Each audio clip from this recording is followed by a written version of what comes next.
Hi, I'm Lady C. JT and I thank you so much for being in our audience, and we most certainly appreciate your comments and your feedback and your willingness to share your experiences to help other people. We most certainly welcome your suggestions for future topics, and if you've been trying to get in touch with us via email or any other form of communication, please understand that we are busy, but we are working very hard at answering all of the emails that we're getting, as well as the comments that you've been leaving below on our YouTube channel.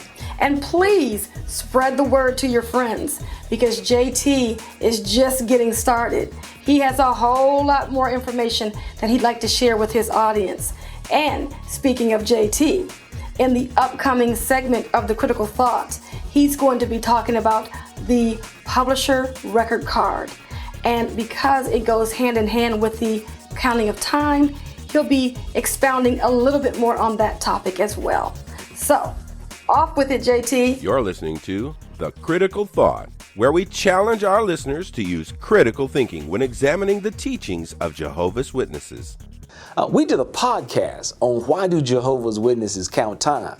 And as you probably know, you'll get those comedians, they'll come on TV and they'll be talking about Jehovah's Witnesses. And they'll say, if you get a Jehovah's Witness in your house, you can't get him out. And of course, most people don't know why. And the reason, of course, is the witnesses count time. And if it's a pioneer, they're going to stay as long as they can. And don't let it be the winter time. They're going to really stay. So people many times don't understand why the Jehovah stays in their house. And so what we did, we put together a podcast on why Jehovah's Witnesses count time. And if you haven't had an opportunity to listen to it, man, go back and listen to it, because we just simply tell it like it is. I mean, it's just unfortunate, but that's what Jehovah's Witnesses do. They count time. They have to report to people how much time they spend talking about God. So what I mentioned was I was going to come back a little later on and go into a bit more detail about what they do with that time. In my congregation, I was a secretary. And one of the roles and responsibilities of the secretary is to collect the time. So every month, the brother would make the announcement, friends, turn your time in, so Brother JT can put the time together and send it to the society. Well, basically, they've changed a little bit over the years, and now it's more electronic, but the basic concept has remained the same. The basic purpose of recording time is the same. Now, what's interesting, if you ask a Jehovah's Witness about, why do y'all guys, I understand y'all guys, church requires y'all to report time, okay? Now, it's interesting that all Jehovah's Witnesses, and I know because I used to do it myself. I used to teach other people. When someone asks you, why do Jehovah's Witnesses count time? The society has already given you a whole outline of talking points. We basically tell people, well, the reason we count time is so we can know, how many books we need for a particular area, how many presses to buy. We give this long speech. Well, that might be true, but that's not the whole story. And that's what the problem is. And so when you start telling people what time is really used for, and they stand back and they ask critical thinking questions about that, you begin to ask, what kind of group are y'all? Are y'all a company or a business or what?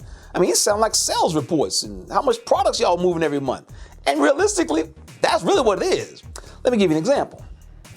One of the things that as a secretary you have to do, you collect the time. I will put it on the kitchen table. And I would put everybody's time up there, and I would count, give me a little calculator, and I add everybody's time up. Then I put all the pioneers together, and then you put the different groups together, auxiliary pioneers, and you send all to the society. Then what you have to do with that time is you now put it on what's called a congregation publisher's record card.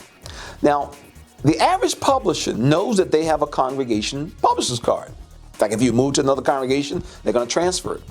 But very few publishers have actually seen their own personal published record card. And the reason why is because the society really doesn't encourage your friends to even ask about it. But you can actually go to the secretary and say, look, I want to see my published record card for the last year or two. And according to the society's policy, they're supposed that you have it. But it's never encouraged, and so the friends never ask. But it's interesting what is on the publisher's record card. Take a look at this publisher's record card here, man. What they do, they will have your name.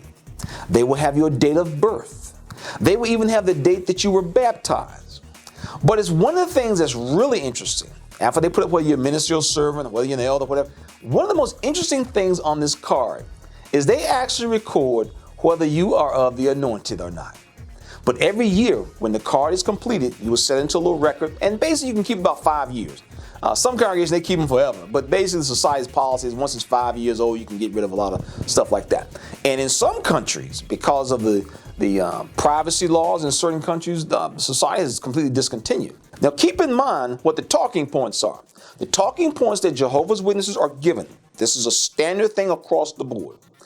If someone asks about why does your religion require you to count time, the witness basic talking points will be, well, we do that so that we'll know how many presses to order, how many magazines. Remember that, that's the talking point.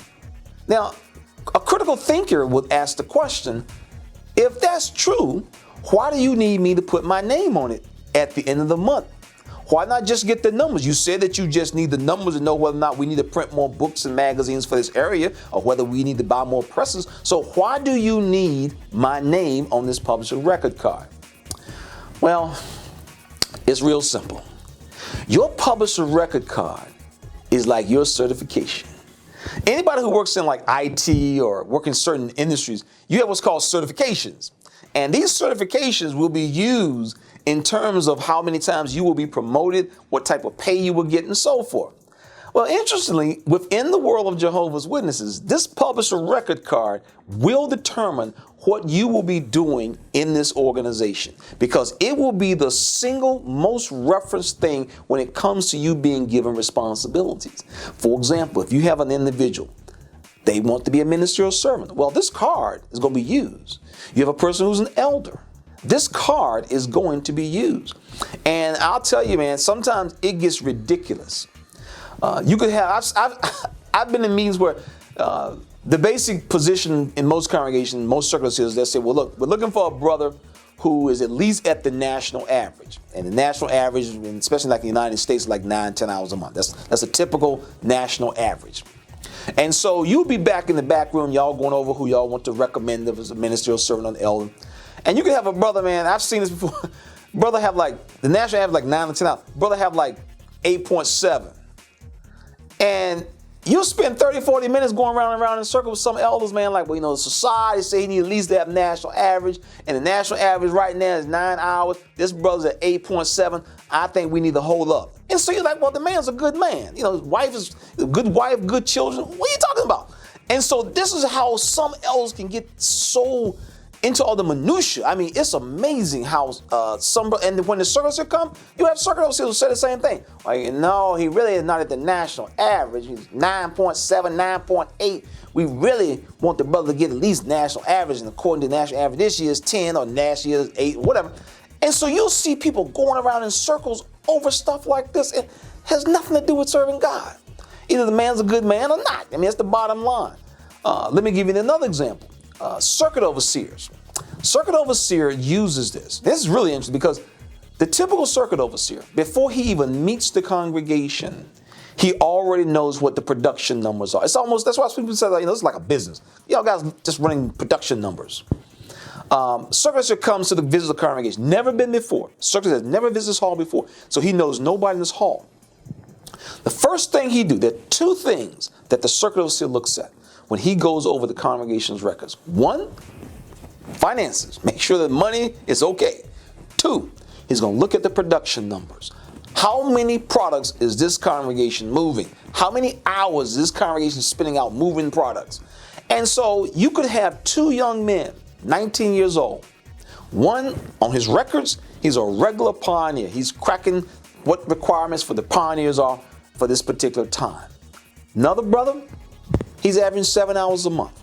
Now, this is what the circuit overseer sees. He's now going to form his opinion based on this, whether you like it or not. That's what he's going to do, because that's why he's looking at them. So you can have a ministerial servant, both trying to be ministerial servants. And so all of a sudden, this particular brother, he has the hours every month, high hours. You know, many magazines, many books. Brother here, 7 hours. But see, there's something that's missing. And that is, this brother over here, he goes by to visit the old friends. He don't tell nobody. They don't make no big deal out of it. He goes by to see Sister O, cuts her grass, goes to visit Brother O, he fixes his back porch. He does all these things. Pioneer brother, he don't have time to go visit nobody because he's got to get his time this month. So he never visits nobody. But yet on paper, this guy looks like he's a sterling, outstanding example. And so this is the type of hours and time to be used. You have different little phrases. Oh, he's a double-digit publisher. Well, that's somebody getting more than 9 hours. He's a double-digit publisher. Or you have those who are giving token service. Oh, he's just turning 2 hours this month. And so you have all these little phrases and catch things that are spoken about. The friends sitting in the back room, the friends, they never heard anything about it. So, man, I want you to think about this. And this is the whole point of our forum. We want people to think critically.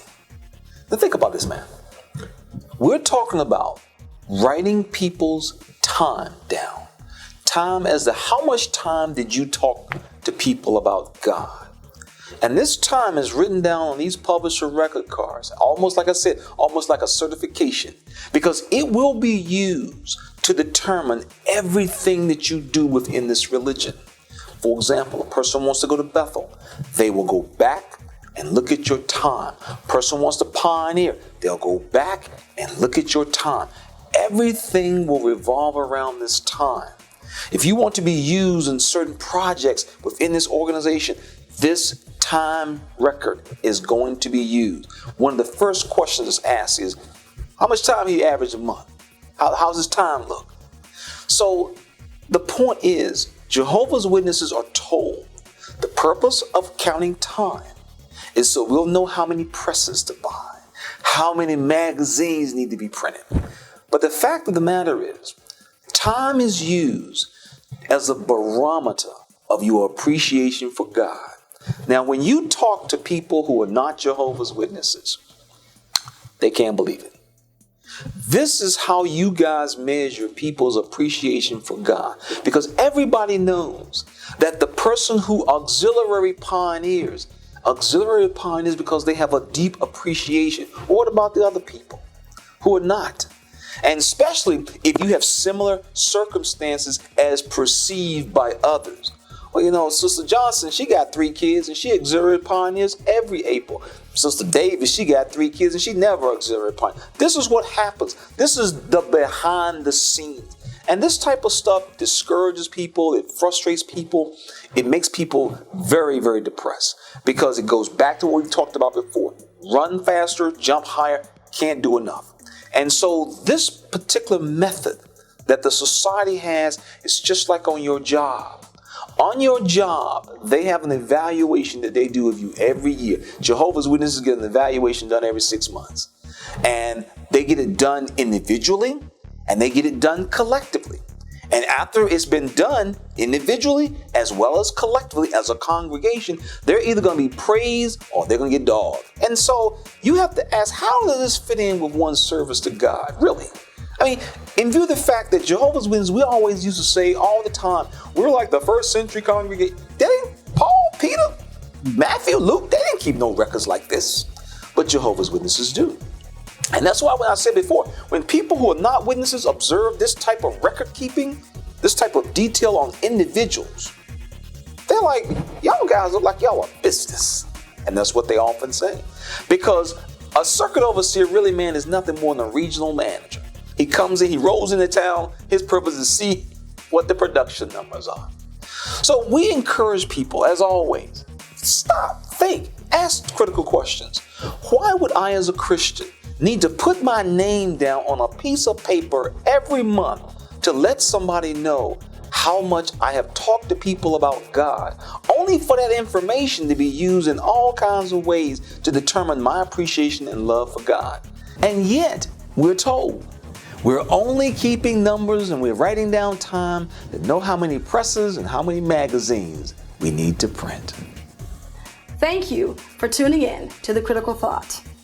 And be sure to visit us online at ExJWCriticalThinker.com. This has been Lady C. This program was sponsored by Critical Thinkers.